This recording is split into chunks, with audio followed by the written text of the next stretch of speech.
Hallelujah.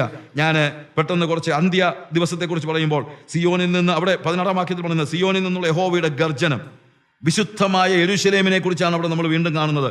യഹോവ ദൈവവും യെരൂശലേം വിശുദ്ധമാണ്.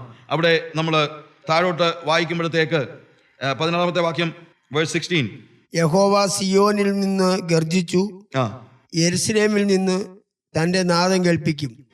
ആകാശവും ഭൂമിയും കുലുങ്ങിപ്പോകും. എന്നാൽ യഹോവ തന്റെ ജനത്തിന് ശരണവും ഇസ്രായേൽ മക്കൾക്ക് ദുർഗവും ആയിരിക്കും. നോക്കുക, അവിടെ യഹോവ സിയോനിൽ നിന്ന് ഗർജിക്കുന്നു, സകല ജാതികളെയും അവൻ വിധിക്കുന്നു, ഭൂമിയിലെ സകല വംശങ്ങൾക്കും അവനിൽ ഒരു അവകാശവും ഇല്ലാത്ത രീതിയിൽ, അതായത് അവനെ അനുസരിക്കാത്ത സകല ജനങ്ങളുടെ മേലും അവൻ ന്യായവിധി നടത്തുന്നു. എന്നാൽ അതിൻ്റെ താഴെ നമ്മൾ വായിക്കുമ്പോഴത്തേക്ക് അവിടെ പറയുകയാണ്, എന്ത്? യഹോവ യെരൂശലേമിൽ നിന്ന് തൻ്റെ നാദം കേൾപ്പിക്കും, ആകാശവും ഭൂമിയും കുലുങ്ങിപ്പോകും. എന്നാൽ യഹോവ തൻ്റെ ജനത്തിന് ശരണവും ഇസ്രായേൽ മക്കൾക്ക് ദുർഗവുമായിരിക്കും.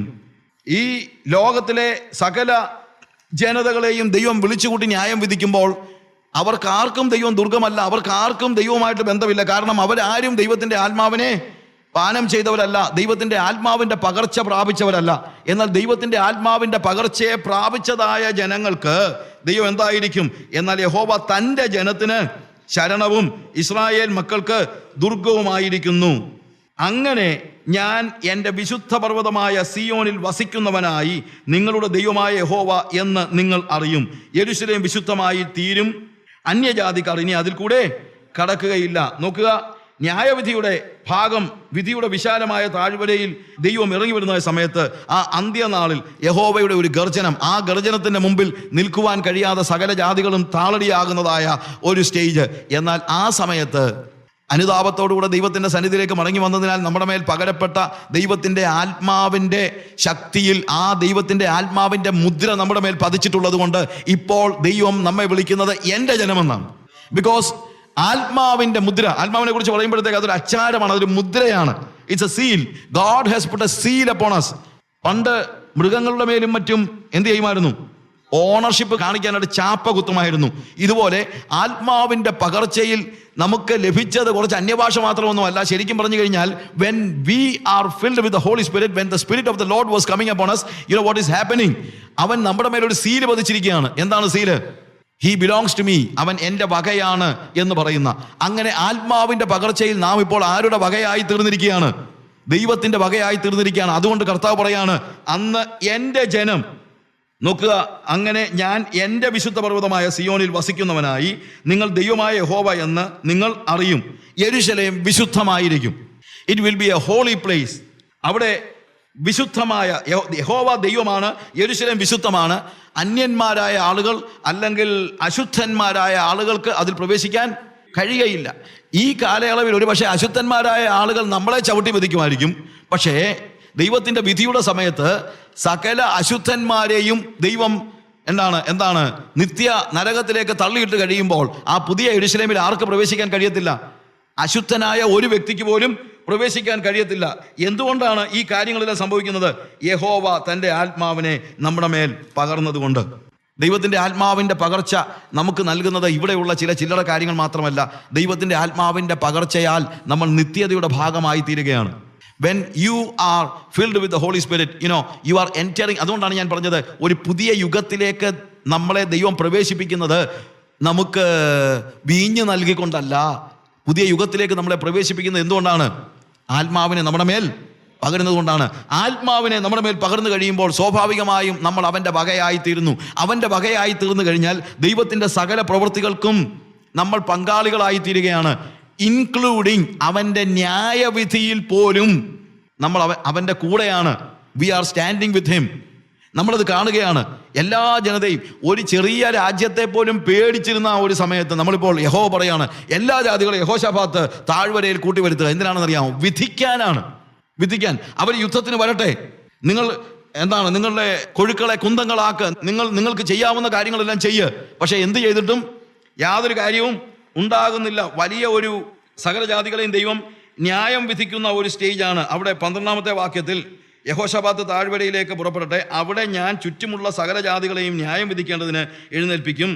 അരിവാൾ ഇടുവിൻ, കൊയ്ത്തിന് വിളഞ്ഞിരിക്കുന്നു, വന്ന് ചവിട്ടുവിൻ, ചക്ക നിറഞ്ഞിരിക്കുന്നു, തൊട്ടികൾ കവിഞ്ഞിരിക്കുന്നു, അവരുടെ ദുഷ്ടത വലുതല്ലോ വിധിയുടെ താഴ്വരയിൽ. നോക്കുക, അവിടെ കൊയ്ത്തെന്ന് പറയുന്നത് വേദോസത്തിൽ പലപ്പോഴും ഉണ്ടല്ലോ ഈ പ്രശ്നങ്ങളുണ്ട്. മുകളിൽ പറഞ്ഞ കൊയ്ത്തല്ല, മുകളിൽ പറഞ്ഞ ചക്കുമല്ല. ഇവിടെ എന്താ പറഞ്ഞിരിക്കുന്നത് അറിയാമോ? അവരുടെ ദുഷ്ടത നിറഞ്ഞിരിക്കുന്നു. അതുകൊണ്ട് ഒരു വൈൻ പ്രസ്സിൽ, അതായത് ഒരു മുന്തിരിച്ചക്കിൽ മുന്തിരി കയറ്റി എങ്ങനെ അരച്ച് പുറത്തോട്ട് കളയുന്നോ അതുപോലെ ഈ ജാതികളെ, സപ്പോസ് ഒരു വൈൻ പ്രസ്സിലേക്ക് മുന്തിരി ഇട്ട് കഴിഞ്ഞാൽ എന്താ സംഭവിക്കുന്നത്? ഒരു വൈൻ പ്രസ്സിലേക്ക് മുന്തിരി ഇട്ട് കഴിഞ്ഞിട്ട് ആ ചക്കൊന്ന് ആട്ടി കഴിയുമ്പോഴത്തേക്ക് എന്ത് സംഭവിക്കുന്നു?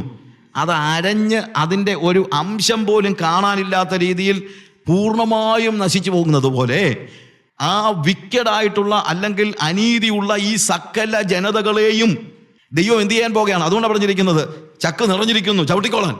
അവിടെ പറഞ്ഞിരിക്കുന്നത് ന്യായവിധിയുടെ ചക്കിൻ്റെ കാര്യമാണ്, അല്ലാതെ നമുക്ക് സമൃദ്ധി നൽകുന്ന ചക്കിനെ കുറിച്ചല്ല. എന്തുകൊണ്ട്? അവൻ്റെ ആത്മാവിനെ പകർന്നിരിക്കുന്നത് കൊണ്ട് അവൻ്റെ പ്രവൃത്തിയുടെ ഭാഗവാക്കാകുവാനായിട്ട് അവൻ നമ്മളെ വിളിക്കുകയാണ്. ഇപ്പോഴല്ല, എപ്പോൾ?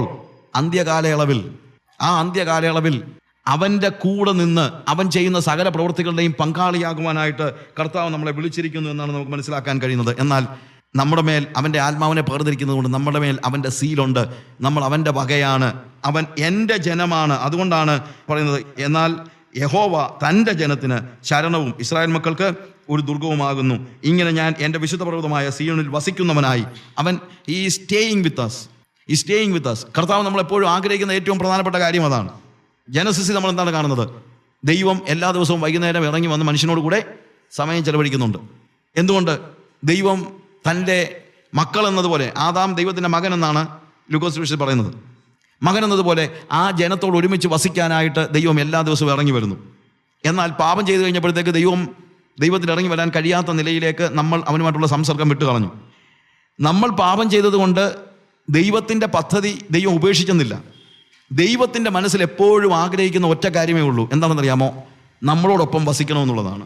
ദൈവം എങ്ങനെയാണെങ്കിലും അത് ചെയ്തിരിക്കും. അവൻ എന്താണെങ്കിലും ആ കാര്യം ചെയ്തിരിക്കും. ഏറ്റവും അന്തിമമായിട്ട് വേദപുസ്തകം പഠിക്കുമ്പോൾ വെളിപ്പാട് പുസ്തകം നമ്മൾ അവസാനം കാണുന്നത് എന്താണെന്നറിയാമോ? ഏദൻ തോട്ടത്തിലെ ആ ഒരു അവസ്ഥയുടെ ഒരു റിഫൈൻഡ് ഫോമാണ്. എന്താണ് അവിടെ കാണുന്നത്?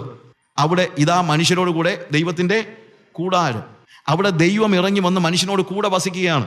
അവനെ അനുസരിക്കുന്നവരായ ആദാമും ഹവ്വായും അവനെ അനുസരിച്ച് ജീവിച്ച വിശുദ്ധിയുടെ കാലയളവിൽ അവരോട് കൂടെ ദൈവം എന്ത് ചെയ്തു? ഇറങ്ങി വന്ന് വസിച്ചു. ഒരുപക്ഷെ വൈകുന്നേരങ്ങളിലായിരുന്നിരിക്കാൻ വന്നത്. എന്നാൽ അവൻ വീണ്ടെടുത്ത് ദൈവത്തിൻ്റെ മക്കളാക്കി തീർത്ത നമ്മുടെ ജീവിതത്തിൽ വൈകുന്നേരങ്ങളിലല്ല. എന്താണ് സംഭവിക്കാൻ പോകുന്നത്? ആ പുതിയ യെരൂശലേമിൽ അവൻ ഇറങ്ങി വന്ന് വസിക്കുകയാണ്. ഒരു കണ്ടിന്യൂസ് ആയിട്ടുള്ളൊരു വാസമാണ്. ആ വാസം നമുക്ക് സാധ്യമാക്കി തീർക്കുന്നത് എങ്ങനെയാണ്? നമ്മൾ അവൻ്റെ വകയാണെങ്കിൽ മാത്രമേ ഉള്ളൂ.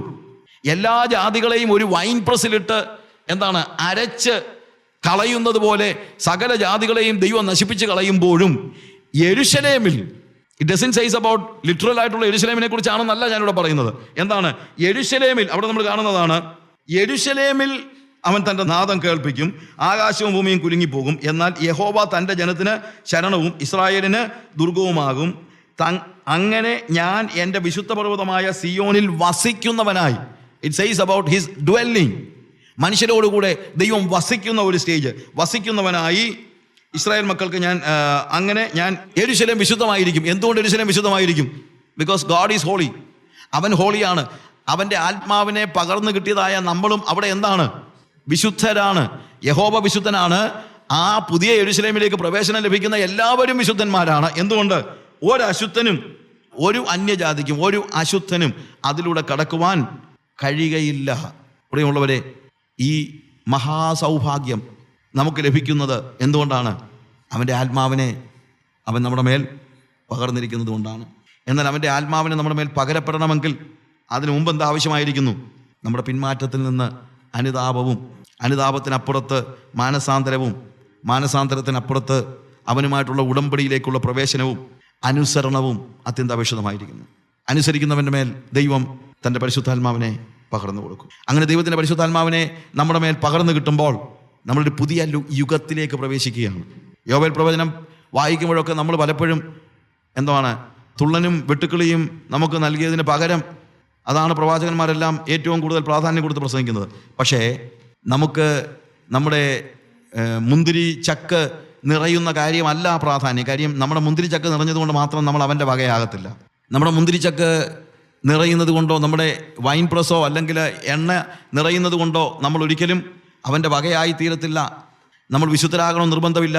കാര്യം ഇതൊക്കെ സമൃദ്ധി പലപ്പോഴും വരികയും പോവുകയും ഒക്കെ ചെയ്തിട്ടുണ്ട്. അതൊന്നും നമ്മളെ ആത്മാവിൻ്റെ അല്ലെങ്കിൽ ആത്മീയതയുടെ ഒരു ഹയർ തലത്തിലേക്ക് നമ്മളെ ഒരിക്കലും നയിച്ചിട്ടില്ല. നമ്മളൊരു പുതിയ യുഗത്തിലേക്ക് പ്രവേശിക്കുവാൻ നമ്മുടെ സമൃദ്ധി അപര്യാപ്തമാണ്. എപ്പോഴാണ് നമ്മൾ പുതിയ യുഗത്തിലേക്ക് പ്രവേശിക്കുന്നത്?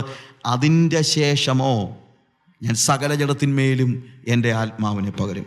അങ്ങനെ അതിൻ്റെ ശേഷം അഥവാ ആ പുതിയ യുഗത്തിൽ അവൻ്റെ ആത്മാവ് നമ്മുടെ മേൽ പകർന്നു കഴിയുന്നത് കൊണ്ടാണ് അന്ത്യകാലത്ത് ദൈവം സകല ജനത്തെയും ന്യായം വിധിക്കുമ്പോൾ അതിൻ്റെ പങ്കാളികളായി തീരുവാനും ദൈവം നമ്മളെ വിളിക്കുകയാണ്, അല്ലേ? പിന്നീടുള്ള നമ്മൾ അവൻ്റെ വകയായി തീർന്നു കഴിഞ്ഞാൽ പിന്നീടുള്ള ദൈവത്തിൻ്റെ സകല പദ്ധതികളിലും നമ്മൾ എന്താണ്? ഭാഗവാക്കുകളാണ് എന്നുള്ളത് നമ്മൾ ഓർക്കണം. ഇന്ന് യോവേലിൻ്റെ പ്രവചനത്തിൽ നിന്ന് നമ്മൾ കേട്ടതായ കാര്യങ്ങളെ ഒരു നിമിഷം നമുക്ക് ഒന്നുകൂടെ ആലോചിക്കാം. നമ്മുടെ ജീവിതത്തിൽ എത്ര വ്യത്യാസം അത്യന്താപേക്ഷിതമാണ്. ദൈവം എത്ര നമ്മുടെ ഏറ്റവും ചെറിയ പിന്മാറ്റത്തെ പോലും ദൈവം എത്ര സീരിയസ് ആയിട്ട് എടുക്കുന്നു എന്നുള്ളത് നമ്മൾ ആലോചിക്കുക. യോവേൽ പ്രവാചനം തുടങ്ങുന്നത് തന്നെ അതാണ്. യോവേൽ പ്രവാചകൻ ഇസ്രായേലിൻ്റെ ഏറ്റവും മോശമായ കാലഘട്ടത്തിലൊന്നും അല്ല പ്രവചിക്കുന്നത്. ഒരുപക്ഷെ അവരുടെ പിന്മാറ്റത്തിൻ്റെ ആദ്യ കാലയളവിൽ നമ്മുടെ ജീവിതത്തിൽ ദൈവം നമ്മളെ സ്നേഹിക്കുന്നത് കൊണ്ട് നമ്മുടെ പിന്മാറ്റത്തിൻ്റെ അന്തിമ സ്ഥിതിയിലേക്ക് പോകുന്നതിന് മുമ്പായി അതിൻ്റെ തുടക്കത്തിൽ തന്നെ ദൈവം നമ്മളോട് ഇടപെട്ടു എന്ന് മാത്രം കണക്കാക്കിയാൽ മതി. ഒരുപക്ഷെ നമ്മുടെ ചുറ്റുമുള്ള സഭകൾ, നാമധേയ ക്രൈസ്തവ സഭകളും വിശ്വാസ സമൂഹങ്ങളും ഒക്കെ അവരുടെ പിന്മാറ്റത്തിൻ്റെ അന്തിമ സ്റ്റേജിലേക്ക് പോയി കാണും. അവർക്ക് ഒരുപക്ഷെ മടങ്ങി വരാൻ കഴിഞ്ഞേക്കും ഇല്ലെന്ന് ഞാൻ പറയുന്നില്ല. എങ്കിലും ദൈവം നമ്മോട് കരുണയുള്ളവനായതുകൊണ്ട് നമ്മുടെ പിന്മാറ്റത്തിൻ്റെ ആദ്യ സമയത്ത് തന്നെ ദൈവം നമ്മളോട് ഇടപെട്ടുകൊണ്ടിരിക്കുകയാണ്. ഇന്ന് രാത്രിയിൽ നമ്മുടെ പിന്മാറ്റം എവിടം വരെ ആയെന്ന് നമ്മളത് കണക്കുകൂട്ടി നോക്കുക. ധൂർത്തുപുത്രൻ പിന്മാറ്റക്കാരനായത് അവൻ പന്നിക്കൂട്ടിലെത്തിയതിന് ശേഷമല്ല. അവൻ്റെ ഭവനത്തിൽ അവന് സന്തോഷം കണ്ടെത്താൻ കഴിയാതെ മറ്റൊരു ലോകം സ്വപ്നം കണ്ടപ്പോൾ മുതൽ അവൻ പിന്മാറ്റക്കാരനായതാണ്. ഒരു ചെറിയ തീയാണ് ഒരു ഭവനത്തെ മുഴുവൻ നശിപ്പിക്കുന്നത് എന്നതുപോലെ നമ്മുടെ ജീവിതത്തിൽ ദൈവ സന്നിധിയിലെ പ്രമോദത്തെ വിട്ടിട്ട് ലോകത്തിൻ്റെ മോഹങ്ങളുടെ ഒരു ചെറിയ തീ വീണാൽ മതി, പെട്ടെന്ന് തന്നെ അത് പടർന്ന് പിടിച്ച് നമ്മെ ലോകത്തിൻ്റെ അഗ്നിയിലേക്ക് തള്ളിക്കളയും എന്നുള്ളത് നമ്മൾ മറന്നു പോകരുത്. ഇന്ന് ഈ രാത്രിയിൽ ദൈവം നമ്മുടെ ചെറിയ പിന്മാറ്റത്തെ പോലും സീരിയസ് ആയിട്ട് എടുക്കുന്നു എന്നുള്ളത് നിങ്ങൾ ഓർക്കുക. God is very serious about all the things that we fail to do according to His will. അവൻ്റെ ഇഷ്ടത്തിനനുസരിച്ച് പ്രവർത്തിക്കുന്നതിൽ നിന്ന് നമ്മൾ വരുത്തുന്ന ഏറ്റവും ചെറിയ കാര്യങ്ങൾ. അതുകൊണ്ടാണ് എപ്പോഴും ഞാൻ എംഫസൈസ് ചെയ്തത്, എന്താണ് പിന്മാറ്റം? അവൻ്റെ പൂർണ്ണതയുള്ള ഹിതത്തിന് അനുസരിച്ച് ജീവിക്കാൻ നമുക്ക് കഴിയാതെ വരുന്നെങ്കിൽ അത് മുഴുവൻ പിന്മാറ്റമായിട്ട് മാത്രമേ നമുക്ക് കാണാനായിട്ട് കഴിയുകയുള്ളൂ. നമ്മുടെ ജീവിതത്തിൽ അതിനെക്കുറിച്ചുള്ള ബോധ്യം നമുക്കുണ്ടാകണം. ഒരാൾ മദ്യപിച്ച് മതോന്മത്തനായി ചുറ്റുമുള്ള കാര്യങ്ങളെക്കുറിച്ച് അവൻ്റെ തന്നെ കാര്യങ്ങളെക്കുറിച്ച് ബോധ്യമില്ലാതെ ജീവിക്കുന്നത് പോലെയല്ല, ഒരു സെൻസ്ലെസ് സ്ലീപ്പിൽ കഴിയുന്നത് പോലെയല്ല. നമ്മൾ ആരാണെന്നും നമ്മൾ ആരാകാനുള്ളവരാണെന്നും നമ്മളിപ്പോൾ എന്തായിത്തീർന്നുവെന്നും എവിടെയൊക്കെ നമ്മൾ പരാജയപ്പെട്ടുവെന്നും നമ്മൾ തിരിച്ചറിയുമ്പോഴാണ് നമ്മൾ ബോധമുള്ളവരായിത്തീരുന്നത്. ആ സുബോധമുള്ള അവസ്ഥയിലാണ് നമുക്ക് ശരിയായിട്ടുള്ള അനുതാപം ഉണ്ടാകുന്നത്. ദൈവമേ, ഞാൻ ആരാകേണ്ടവനായിരുന്നു, പക്ഷെ ഞാൻ അങ്ങനെ ആയില്ലല്ലോ. നാം ആരാണെന്നുള്ള ബോധ്യം നമുക്കുണ്ടായിരുന്നെങ്കിൽ കഴിഞ്ഞ കാലങ്ങളിൽ നാം ചെയ്യുമായിരുന്ന പല കാര്യങ്ങളും നമ്മൾ ചെയ്യുമായിരുന്നില്ല. നമ്മൾ ചെയ്തു പോയ പല കാര്യങ്ങളും നമ്മൾ ചെയ്യുമായിരുന്നില്ല. നാം ആരാണെന്നുള്ള ബോധ്യം നമുക്കുണ്ടായിരുന്നെങ്കിൽ കഴിഞ്ഞ കാലങ്ങളിൽ നമ്മൾ ചെയ്ത പല പ്രവൃത്തികളും നമ്മൾ ചെയ്യുമായിരുന്നില്ല. ഇന്നിപ്പോൾ വീണ്ടും ഒരിക്കലൂടെ നമ്മൾ ആരാണെന്നും നമ്മൾ ആരാകാനുള്ളവരാണെന്നും ഓർക്കുവാനുള്ള സമയമാണ്.